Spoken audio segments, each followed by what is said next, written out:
and welcome on Creative Society TV. I'm Alex and my co-host today is Marek. We will be talking today on the topic of modern slavery, and we have two very special guests with us today. Marek, would you like to introduce them? Yeah, sure. So let me introduce today Bonnie Tchorni. Bonnie is a founder of the mission J.A.D.E.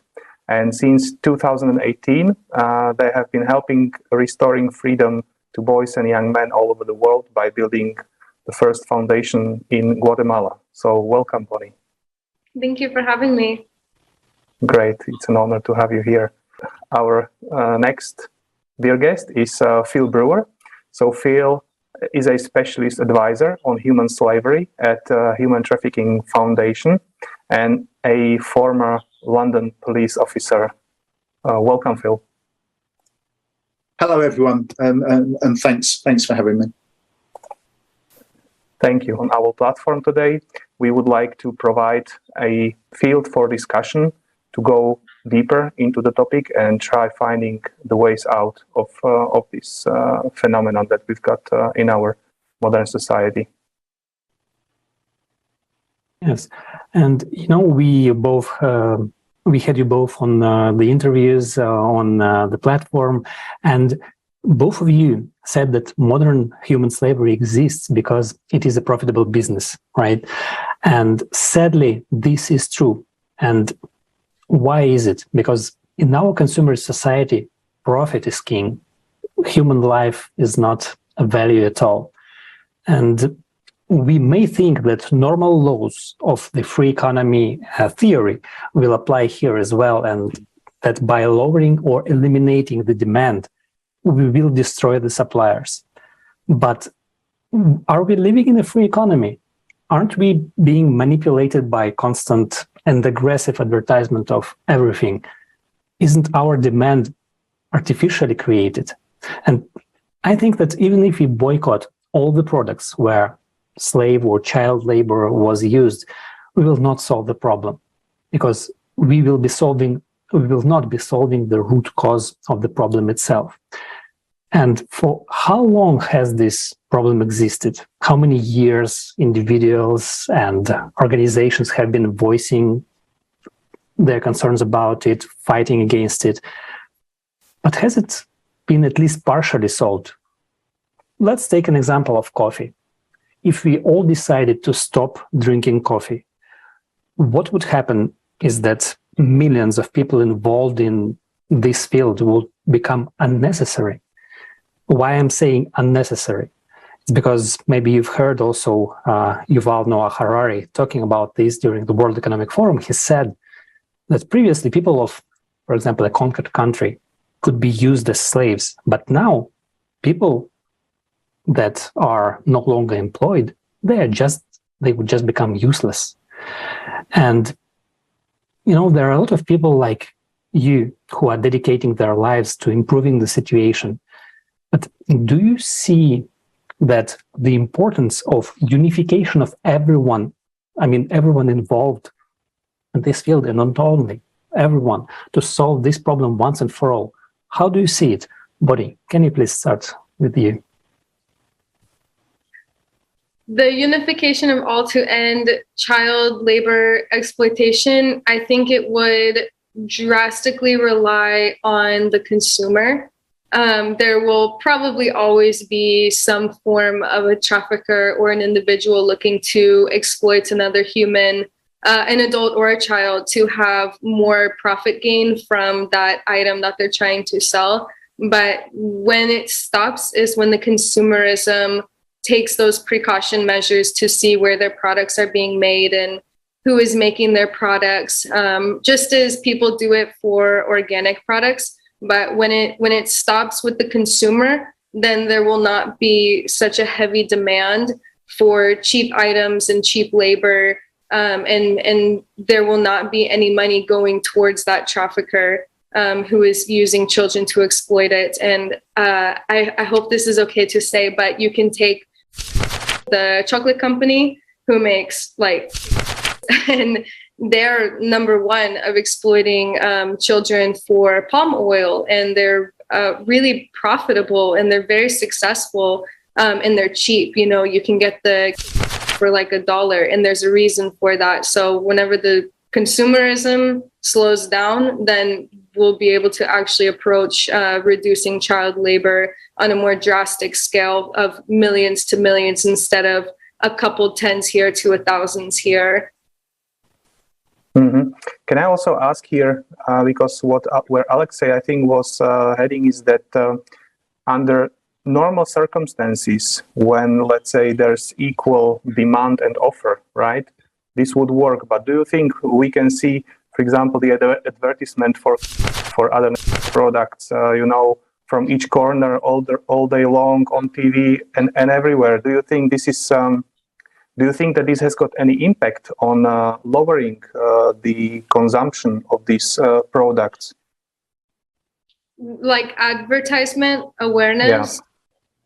I think so. I would like to hope so. It changed me from purchasing it before I even started working with trafficked children. Before then, I was working with only sex trafficked women. And when I learned about the unethical purchases I was making from coffee, from like just name brands, basic staple pieces that were in my life, I stopped purchasing it. But it did take that person raising awareness for me to know what was happening. So I think it is possible, not for everybody, because not everybody has resources to pay more, but I think it would help a lot of people who are in the dark about what child labor is and what child labor trafficking is.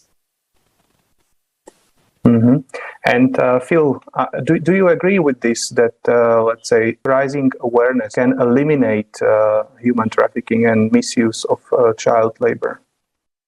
I think there's certain sections of society that will listen to information about exploitation.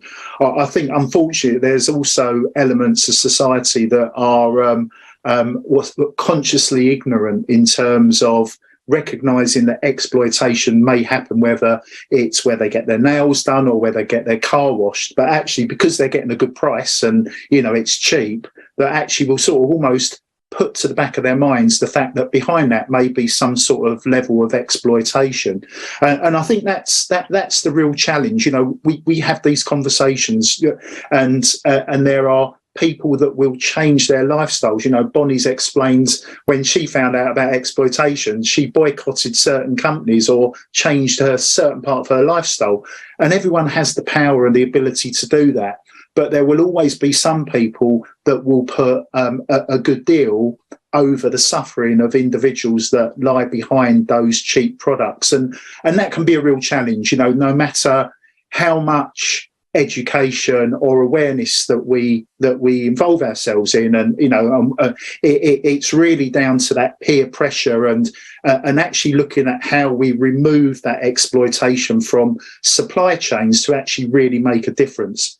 Unfortunately, it's also the hardest part of actually eliminating exploitation is being proactive in removing that as well. Thank you, Phil. I like this term also during our previous interview, the conscious ignorance. And I can see where Bonnie comes from, because she herself was already sensibilized to this problem, right? And this is why this resonated with you, and you were willing and you made these changes in your consumption practices. But for most of the people, they are not even aware of these things. And even if you tell them, it is so far away for them that they're not really concerned. They just want their normal cup of joe, and they don't really think about it. Or they may be presented, this is a very new, and we have these things. I don't know if you also have this in the States, but in Europe we have this equitable trade labels and stuff like that. And we all know that labels, they are misleading. These are just labels. How do you even identify these things? They can say, oh, you can trace everything, like every grain of coffee, because we are taking this example, to the production, single origin production farm somewhere, I don't know, in Peru, for example. But isn't it just some sort of, like a relief, but for someone? Is there any way to confirm this? Or because, I think that the main idea, it would be easier to ask everyone, and we did this for more than 10 years, like, what is the most precious thing? And this is human life for every one of us. But we are not talking about it, at least we are not talking about these values openly. We do not talk about like what is the world that we would like to live in. But we've started doing this 10 years ago, and now you see it's growing, and a lot of people are already joining like you. And we talk about these fundamental issues in our society. And we are coming to this conclusion that, once we change the value system, this that when we put human life as the highest value in our society, and this is that, like, not 99%, but 99.99% will understand and will support, because no one wants to die, right? So if we put this and we adopt all other decisions looking through this lens, of will this hurt at least one person, one life? So we are not doing it. We can find other ways, because right now, we are being, and this is the question of propaganda, right? It's the same everywhere. We are being told, oh, guys, we are polluting the planet, so we need to cut down fossil fuels. And we can only choose between two evils, which are solar and wind, which are inconsistent and cannot, and they are only 3% of the energy that's being supplied right now. And we are looking at the winter with with fear, because there's not enough energy. So we are being led, I would say, in these media wars to some sort of conclusions, decisions, but we can look in a totally different way and say, look, guys, we would like to put human life as the highest value. And if we look through every decision, can we feed people food that will make them unhealthy and ultimately lead to death, premature death? Well, no. Well, can we make then T-shirts that contain, lead in the fabric, and that lead to also increased sickness and mortality? Well, no, because and you see, what do you think about these values? If we instill these values, and we, in schools, for example, we tell about things that support human life and not who killed whom and when, as what we're being told, what do you think? If we put human life as the highest value, will this solve the problem? Yes. So if we had a unified approach to sort of morals and life, etc., then absolutely that could work. The challenges are, we are talking about people. We are talking about the complexity of communities, of regions, of countries. And that's where it begins to get really difficult. There are very few straightforward yes, no sort of fix, not fix answers within the world of modern slavery and human trafficking. And one thing just that sort of sprung to mind when you opened, Alexei, it's in some ways, some of the struggles, as an example, we know that people are exploited. So it may be in a factory somewhere in maybe in India, where people are earning a few rupees an hour, and we know that is exploitative practice. But the fact is that those few rupees that individual earns every hour makes a difference to their lives. So if we look at this and we decide, well, this factory is using exploitative practices, let's close it down and save these poor people from being further exploited. The knock-on effect is they go from having very little to absolutely nothing. And that is, in some ways, the real challenge. This is such a complex issue, and unless we have a unified approach to look at sort of the people's wealth and that everyone's put onto a level playing field, there will always be that hierarchical, exploitative situation through society, across the world, and that's the real challenge. Honestly, in my opinion, at least from my experience working with such diverse different communities down in Guatemala and slowly breaching our way into helping, different survivors in different parts of the world of human trafficking, but different forms of human trafficking, is that every success story that we've had has been customizable to the community that we're working in. So for the children in Zone 3, the city dump, most of them are children of recyclers and work on dump trucks. So we focus on that type of employment and business building, because you can't stop landfills, and you can't break down the walls of the city landfill, but you can teach them skills where they can have a job of a skill that they already have to make ethical income and move along with their lives. And then same with the indigenous community, none of them are recyclers. All of them are agriculture workers or weavers, or they're striving to be like a school teacher.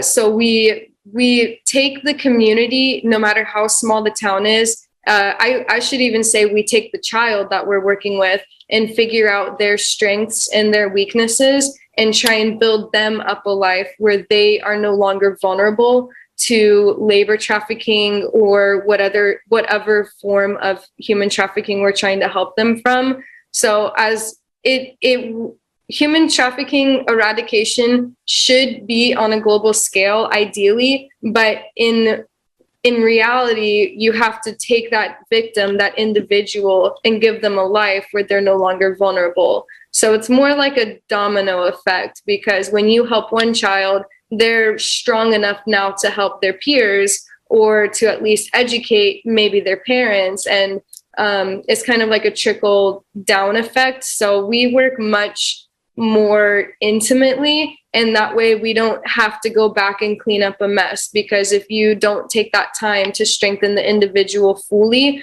their vulnerability could be even greater. Because if they're already at risk and they already have seldom resources, and instead of providing all the resources they need to survive, you're giving them the training skills to get their own resources to survive, it's just more beneficial for them in the long run. And those are life skills that nobody can take away. No matter if all the documents were taken away, those life skills and those trainings could never be taken away from them. And that's, I think, how you really strengthen a town and a civilization to not become vulnerable to traffickers. So instead of giving them fish, you teach them how to fish, right? Exactly. Yes, exactly. And I also wanted to ask you, because I liked the example you've been using with avocado in our previous interview, so what's your experience if, for example, all the people stopped buying this avocado from this farm where children need to work? Don't you think that, for example, this avocado would start to be grown at another location where they would also use it instead? So what's your view on this? It just reminds me, you have a bag with water and you are pushing it together, so the water basically starts to sprinkle in between your fingers. So this is also the idea where we are heading, that we can eliminate maybe one location or two locations, but the question on a broader scale is if in this way we are eliminating the problem, if we are eliminating the root cause of the problem. So what do you think about this? Well, I guess the first question you should ask is, why are their children even picking avocados? And the answer is for money. So if you look at more of the root reason of why the child is working in this field versus what the item is from this field, I think it's more important to prioritize the needs of the child than the consumer getting the avocado. Because I think avocado production is possible, to have year round, just as you can get coffee year round in Guatemala and broccoli. But whenever you figure out the reasons that they're putting children on the farms, and there's there's, a huge reason for that. And it's because the families have no money. It's because they work to get $2 a day, the father of the household, and there's like 10 children. Or maybe it's because there's no education, just zero schools. So naturally, what is a 4-year-old or a 7-year-old going to do? They should be put to work, and they are put to work.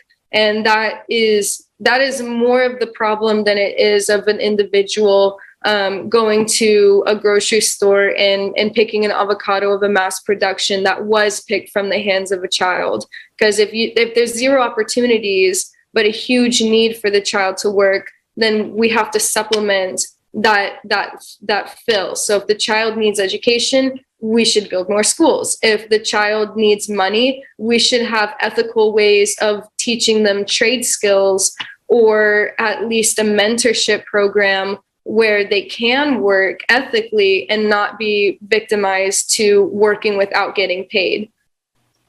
So did you want to say that if they had education, there are other opportunities for the children to start working and to earn money than this? 100%. And that is actually what our organization primarily focuses on. We don't just take children out of a bad situation of exploitation and we're like, okay, go back to your house, you're good to go. They need money. The root of the problem is still there. There's no education, there's no money. So we started building a school. We started building trade skills where if they don't have the resources to finish middle school or finish high school, at the least they can do a few weeks of a program or learn English. And now we can show them international companies where they can work. And it has been proven to work. People who learn English and only went to elementary school now work for Amazon in Guatemala, or they work at a call center and make double the amount of what everybody around them is making. So if you educate a child, you have just given them a way to make sustainable money without any risk of vulnerability. So we do prioritize children's education or trade skills, but not every child can go to school for 6 years and complete middle school. That is a very high luxury in Guatemala. If what was it? I think it was like 5% of the country finishes high school, and most of them are only finishing 3rd grade or 4th grade. So the majority of the country is uneducated. So when you teach them how to read, how to write, how to make their own money and do something different than what their community already does, like agriculture or recycling, the world of opportunity opens the doors for them, and they no longer have to live off $2 a day. Oh, education is definitely key, and it should be available to everyone. But how about this radical idea that kids should not work, they should just study? And I guess that we as a society, especially today, we can provide great education for everyone. And, we are coming back to this idea, because what you are saying is totally valid in this current world that we are living in today.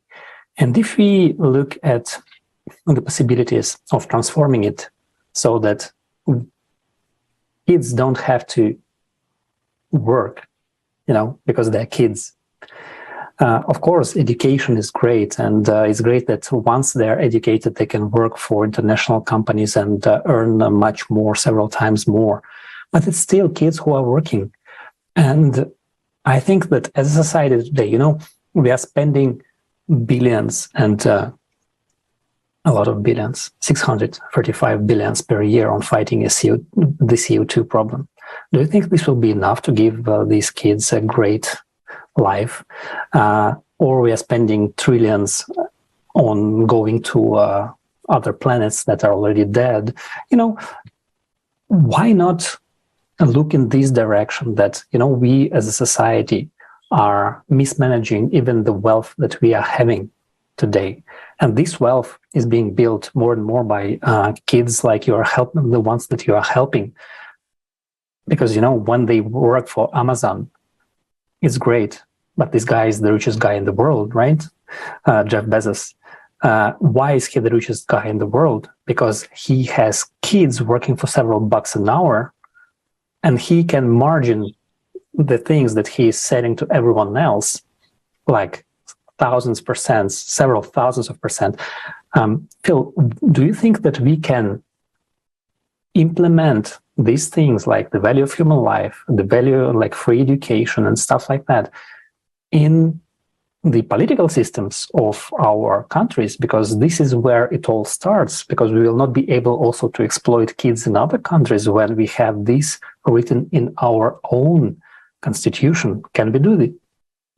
We can, Alexei, but I think it's actually changing the whole mindset about how we approach it, and really building on what Bonnie has already set out. One of the key elements to this is about removing that vulnerability to exploitation from someone's life, and that's drilling down and actually spending time to make sure that key element or those key elements that make someone susceptible to exploitation are removed and don't return.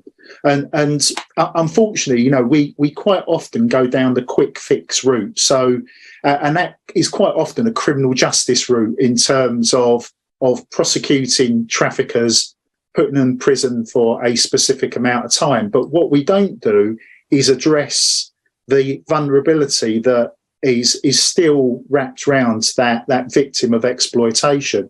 And as Bonnie described, education is one way out. Giving people access to actually taking some control of their lives is another way of removing that exploitation. These are not easy things to do, but as Bonnie said, they are things that can be that can sort of they're projects that need to be very much focused locally, because each individual will have a specific type of enabler to exploitation, within that vulnerable community. So it has to have that approach. So it can be done on a global scale, but it can't be done in the way that we're approaching it already. We can't keep sending millions upon millions of pounds to countries that we see as sort of source countries if actually we've got no control over what happens to those millions of pounds, and do they actually reach the people that are being exploited to help remove those enablers to exploitation.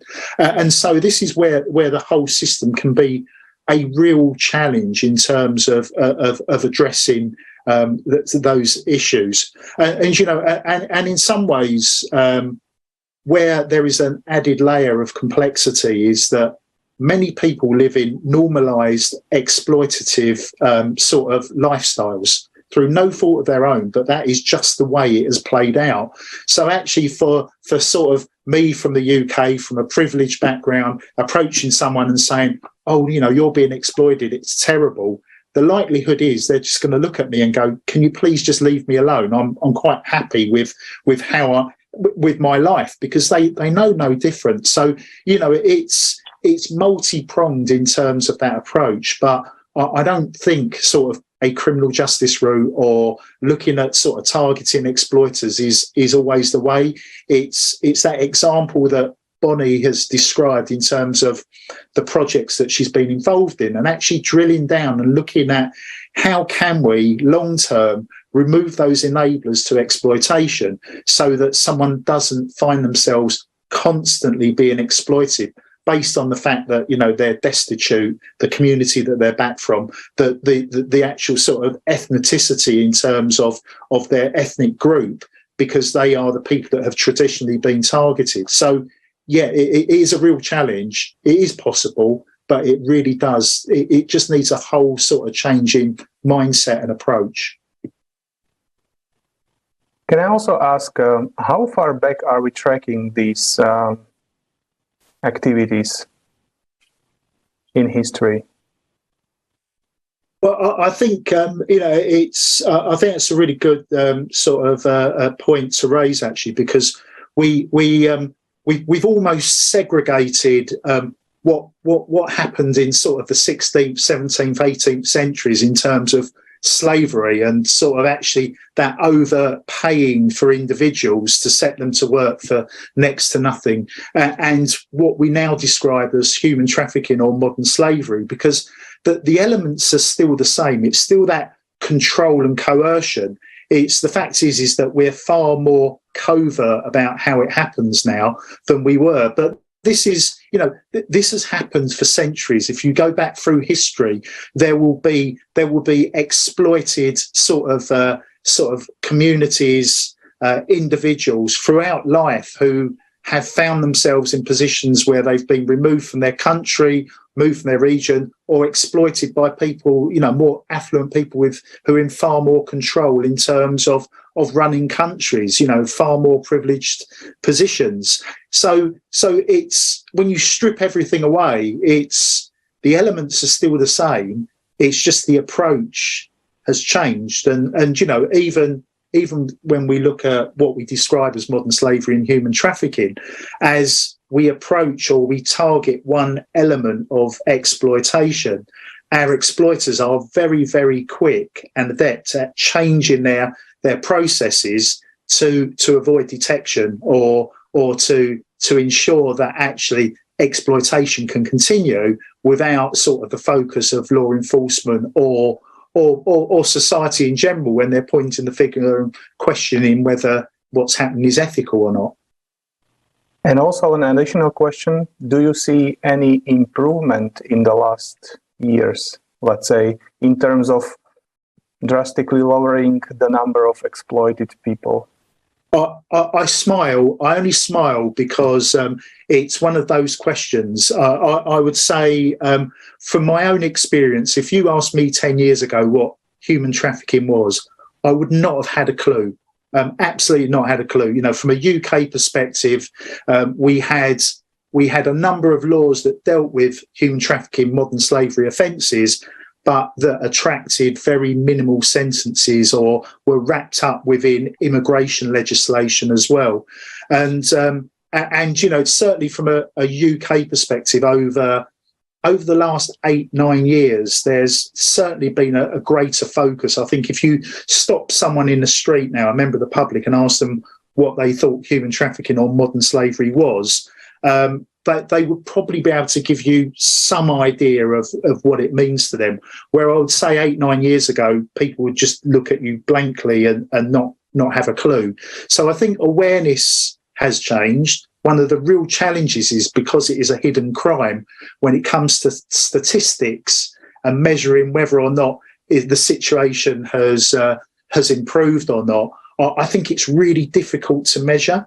I think, you know, it's very much driven by economies, and it goes back to what we were talking about before. When you look at what is modern slavery and human trafficking, what are the drivers?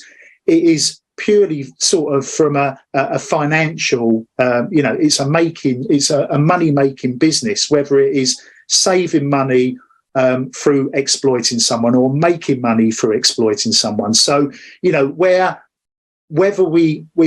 it's decreasing or increasing, it's really difficult to measure because awareness has improved. So we are seeing more cases reported. So I know that's a bit of a cop-out in terms of your question, in terms of not answering it directly, but I think it is a real challenge because we just do not know the data or the statistics beyond any question that lie behind modern slavery and human trafficking.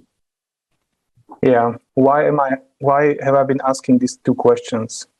It is just because, you know, as in history, until today, we are delegating our power to a small group of people who defend their own interest in every country. It doesn't matter if it's Western countries, Eastern countries, it's everywhere the same.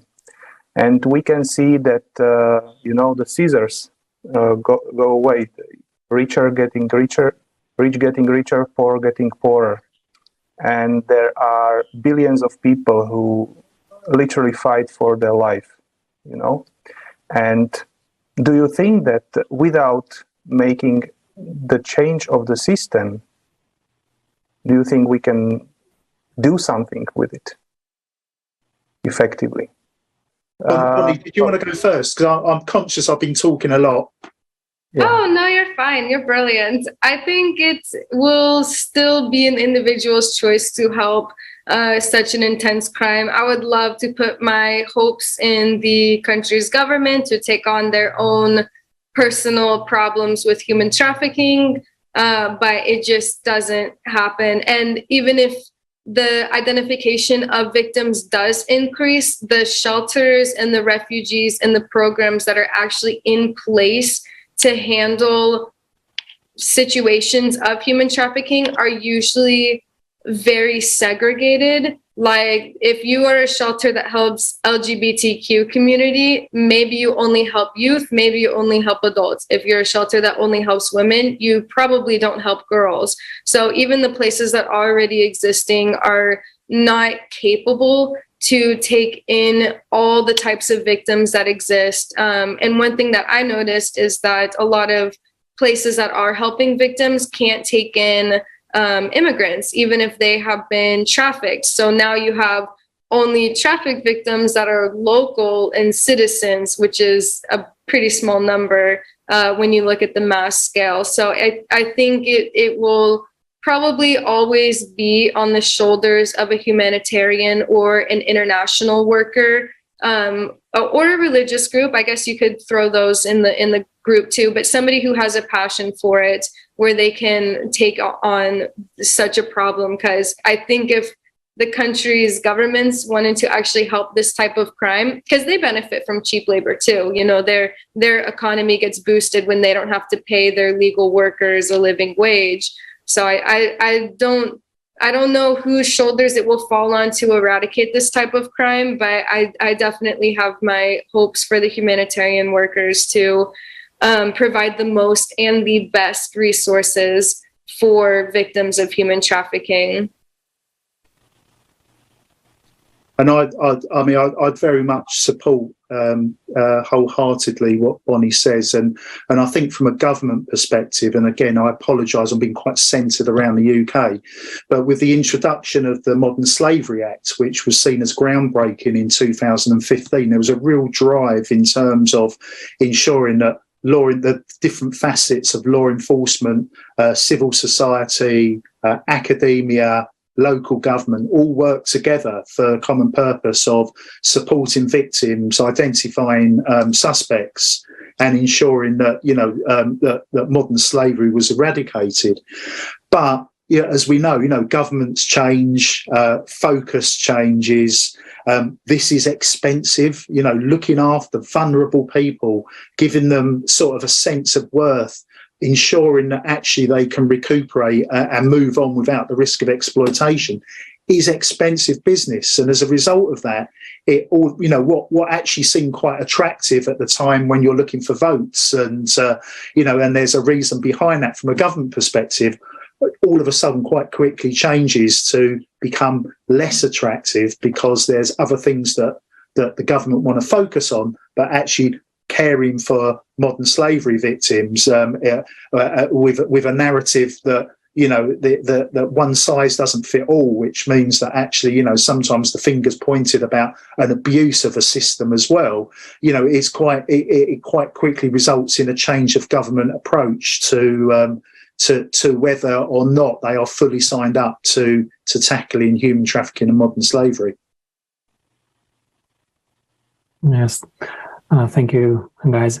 Also when we were preparing, we had this analogy that came up that when there are many individual agents, let's say, who are working on these problems, and as you said, like for the government, they have a lot to do, right? So they are trying to fix this thing, then there is this thing that falls apart, and also in our world today, like everything is connected. You pull the string from one side of the globe and something else falls apart. And this is our example that if we stop using, for example, like certain types of products, then there are people losing their livelihoods on the other side of the planet.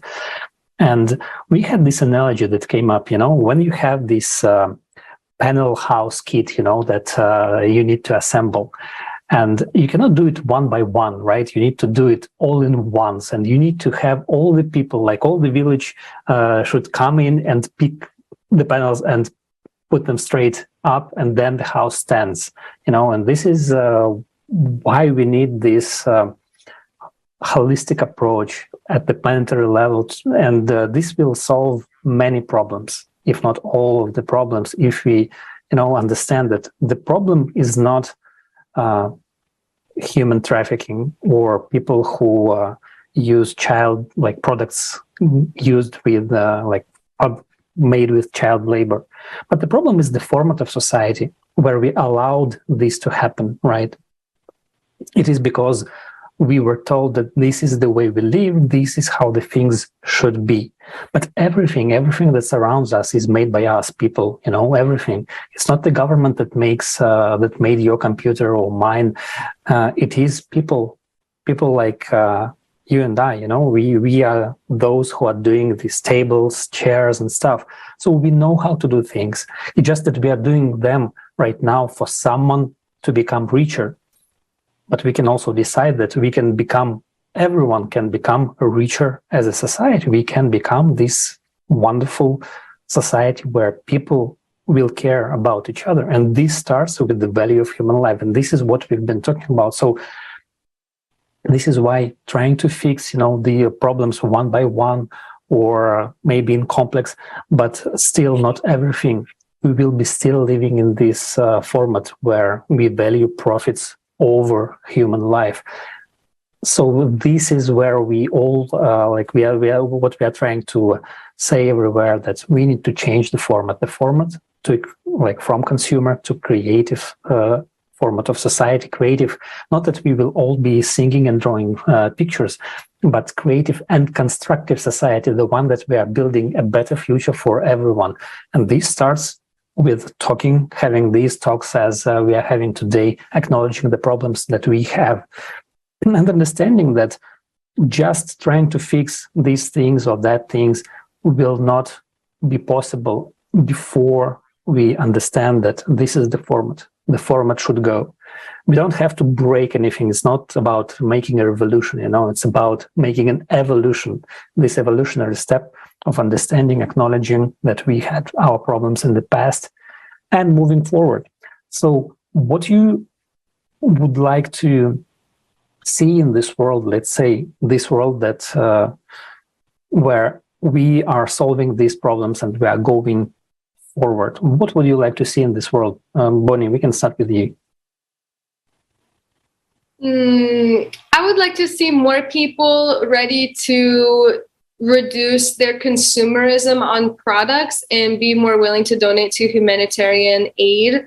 So I noticed a lot of people are reluctant to donate $5 to a nonprofit, but they will gladly spend $15 on a cake pop and a coffee, or spend $30 out on a meal or a new shirt instead of sponsoring a child for $35. And I think that is just the fear of missing out, somebody fearing that they will not have that money for something that they want inside of their heart, versus seeing the value of giving it to somebody who doesn't have anything. So if I had to improve people's financial decisions, I would choose it that way, because I think a lot of hardworking individuals are pulling the weight of nonprofits, and I am one of them. I will gladly donate $200 out of my own bank account every month to sponsor some of our children, and I will do all the labor. I will do everything. It is a joy to me to do that, but I would just love to see some more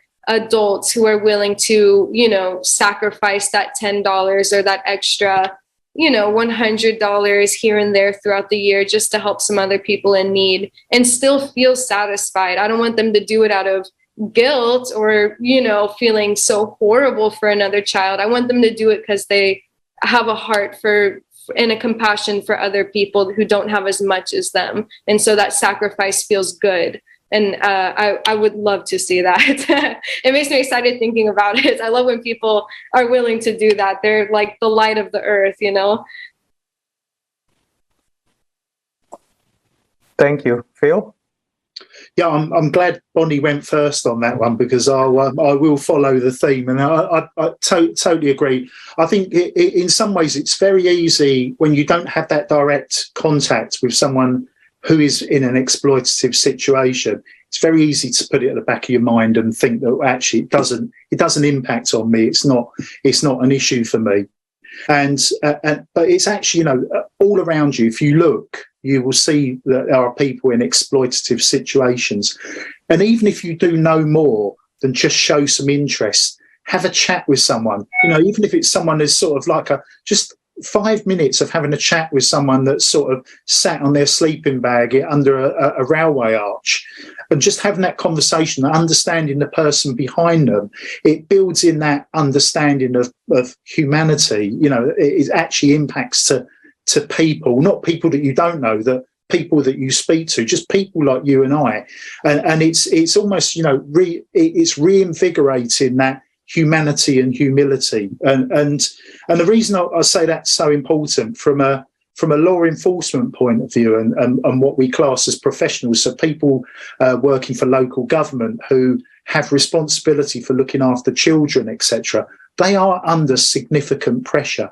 And the thing that gets stripped out time and time again is that humility and that humanity in terms of how you interact with someone. And actually that can make all the difference, because it's about building trust. It's listening to someone.